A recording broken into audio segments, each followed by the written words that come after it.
ये है रजिस्ट्रेशन। हमारा जब एप्लीकेंट ने रजिस्ट्रेशन फॉर्म भर दिया और एप्लीकेशन सबमिट कर दिए, तो उसके बाद में ये वेरीफायर के पास में जाता है। तो वेरीफायर कैसे एप्लीकेशन को वेरीफाई कर सकता है, क्या स्टेप्स रहेगी, वो आगे आपको देखने को मिलेगा। वेरीफायर को क्रेडेंशियल्स मिलेंगे एसएमएस के थ्रू, और जो एसएमएस में उसको क्रेडेंशियल्स मिले हैं उसके थ्रू वो लॉगिन कर सकता है। वो पोर्टल पर जाए और लॉगिन पर क्लिक करे, जैसे यहाँ पर हाईलाइट किया गया है। लॉगिन करने के बाद में उसको एक डैशबोर्ड आएगा, जहाँ पर वो मल्टीपल, अगर उसको ब्लॉक असाइन है तो वो पर्टिकुलर ब्लॉक को सिलेक्ट करके भी लॉगिन कर सकता है, या सारे ब्लॉक को सिलेक्ट कर सकता है। ऑल यहाँ से सिलेक्ट करके वो सबमिट कर देगा। सबमिट करने के बाद में उसको नेक्स्ट स्क्रीन दिखाई देगी, वो है उसका डैशबोर्ड। यहाँ पर उसको कितने रजिस्टर्ड वेंडर हुए हैं उसके उस पर्टिकुलर ब्लॉक में, या ग्राम पंचायत अगर वो यूजर है तो उसके ग्राम पंचायत में कितने पेंडिंग है वेरिफिकेशन के लिए, और कितने साइन हो चुके हैं और रेडी हैं फॉर प्रिंट के लिए, वो यहाँ डैशबोर्ड पर दिखाई देंगे।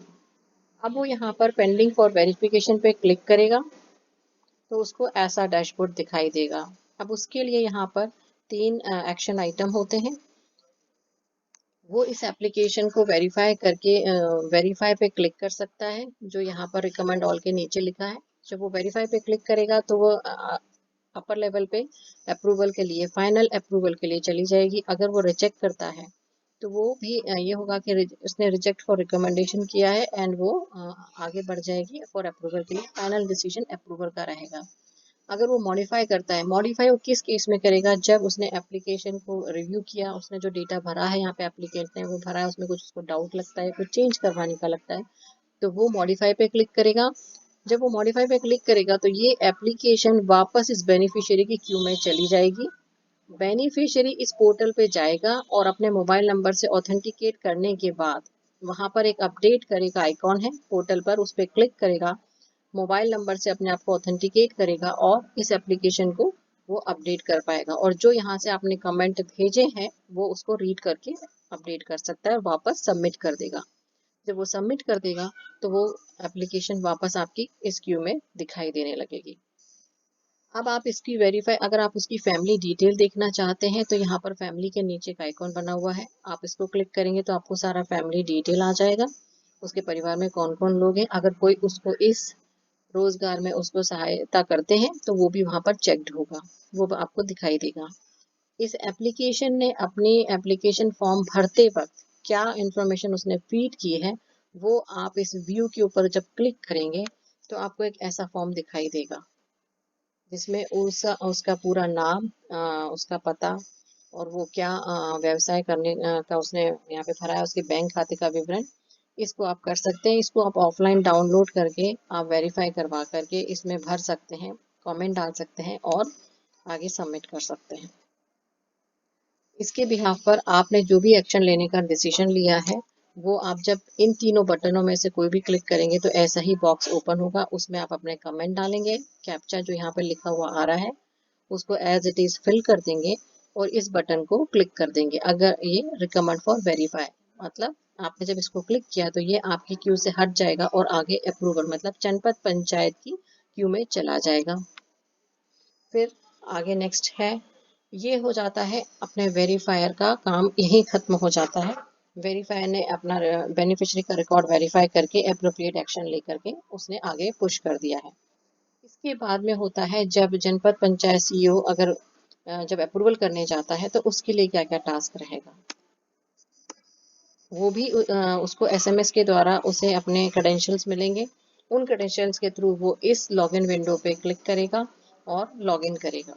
लॉगिन करने के बाद में उसको भी इसी तरह से सारे ब्लॉक उसके अंदर जो उसको असाइन किए हुए वो दिखाई देंगे। वो चाहे तो सारे ब्लॉक की इंफॉर्मेशन एक साथ सेलेक्ट कर सकता है, देख सकता है वाइल सिलेक्टिंग ऑल यहाँ से ऑप्शन लेकर के, या पर्टिकुलर ब्लॉक को देखना चाहे तो यहाँ से सिलेक्ट कर सकता है और सबमिट कर देगा। उसके बाद उसको ऐसा ही डैशबोर्ड दिखाई देगा, कितने एक्शन आइटम उसके लिए हैं, कितने पेंडिंग है उसके अप्रूवल के लिए, वो बीच वाले इसमें दिखाई देगा। उस पर्टिकुलर अगर उसने ब्लॉक सिलेक्ट किया है तो कितने रजिस्टर हो चुके हैं वो उसे यहाँ दिखाई देगा।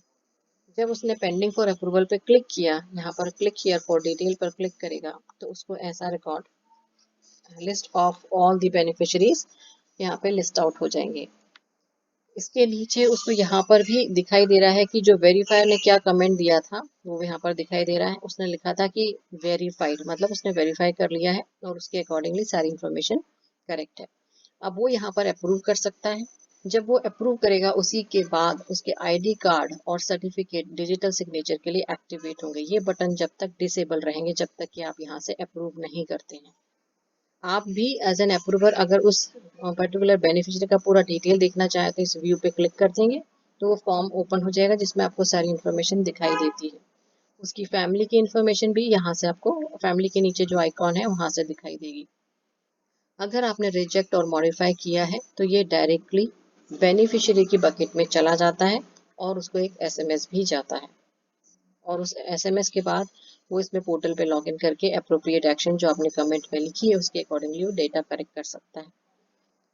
जब आपने अप्रूव कर दिया तो ये आईडी कार्ड डिजिटल सिग्नेचर के लिए एक्टिवेट हो जाएंगे। आपको इस पर क्लिक करना है और इसके सामने आपको जो डॉक्यूमेंट आता जाएगा आप इसमें आईडी कार्ड पर ई साइन भी कर सकते हैं और डिजिटल सिग्नेचर भी कर सकते हैं।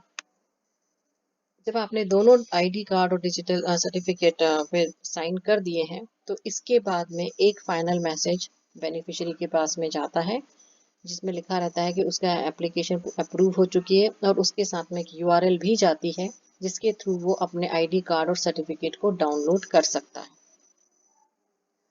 अब हम आगे देखते हैं कि ये कमेंट वाली विंडो है जो हम पहले भी देख चुके हैं कि इसमें आप जो कमेंट देखना चाहें अप्रूव कर रहे हैं तो आप अगर वो एडिशनल कुछ कमेंट डालना चाहें तो डाल सकते हैं। कैप्चा कोड डालेंगे और अप्रूव पर क्लिक कर देंगे, ये रिकॉर्ड अप्रूव हो जाएगा। उसके बाद में कुछ इस तरह से उसका एक आईडी कार्ड जनरेट होगा जिसमें उसका नाम और उसका पूरा पर्सनल डिटेल, उसका व्यवसाय क्या है, कहाँ वह कौन से वार्ड नंबर में या कौन से ब्लॉक में वो काम करता है, वो सारा डिटेल यहाँ पर आ जाएगा और इस तरह से उसका एक सर्टिफिकेट भी इश्यू होगा। यहाँ पर एक अप्रूवर का काम खत्म हो जाता है। इसका मतलब है एप्लीकेशन सबमिट होके सारे वेरिफिकेशन हो गया है और उसको अप्रूव हो गया है और उसको एक आईडी कार्ड और वेंडिंग सर्टिफिकेट भी जारी कर दिया गया है। इसके बाद में हमारा आता है बैंक की प्रक्रिया शुरू होती है जिसमें हम बैंक लोन प्रोसेस करेगा। तो बैंक को लोन प्रोसेस करने के लिए वो कौन कर सकता है वो हम आगे देखेंगे। उसको करने के लिए एक जो अप्रूवर है जिसने आपको रिकॉर्ड आपका अप्रूव किया है, जिसने डिजिटल सिग्नेचर किए हैं, वो ही इस बैंकिंग मॉड्यूल के माध्यम से एप्लीकेशन लोन के लिए आगे फॉरवर्ड कर सकता है। जब वो फॉरवर्ड करने के लिए उनको एक आइकॉन दिखाई देता है जिसमें मैं आगे की स्क्रीन में आपको वो दिखाई देगा और जिसके थ्रू वो आगे एप्लीकेशन को बैंक को पर्टिकुलर उस ब्लॉक में जो ब्रांच है वो सिलेक्ट कर सकता है और particular block, branch, bank name और ब्रांच नेम सिलेक्ट करके उस पर्टिकुलर ब्रांच को पर्टिकुलर बेनिफिशियरी की एक बेनिफिशियरी की एप्लीकेशन आगे लोन प्रोसेसिंग के लिए वो फॉरवर्ड कर सकता है। उसका प्रोसेस अब इस तरह से रहेगा। जो जनपद पंचायत सीईओ है वो अपने लॉगिन करते हैं तो उनको एक ऐसा ही डैशबोर्ड दिखाई देता है जिसमें राइट हैंड तरफ एक हाईलाइटेड यहाँ पे सेंड टू बैंक करके आइकॉन आता है और जो ग्रीन है यहाँ पर जो ग्रीन दिखाई दे रहा है इसका मतलब ये है कि वो कंप्लीट हो चुका है। यहाँ पर आपको दिखाई देगा इन आइकॉन का मतलब, और जो वाइट है वो स्टिल पेंडिंग है और जो यहाँ पर कलर जिसका ऑरेंज हो जाता है उसका मतलब है कि वो रिकॉर्ड रिजेक्ट कर दिया गया है। जब ये ग्रीन हो जाए तो इसका मतलब है कि ये रेडी है और हम लोग बैंक को इसको फॉरवर्ड कर सकते हैं। आपने सेंड टू बैंक पर क्लिक किया।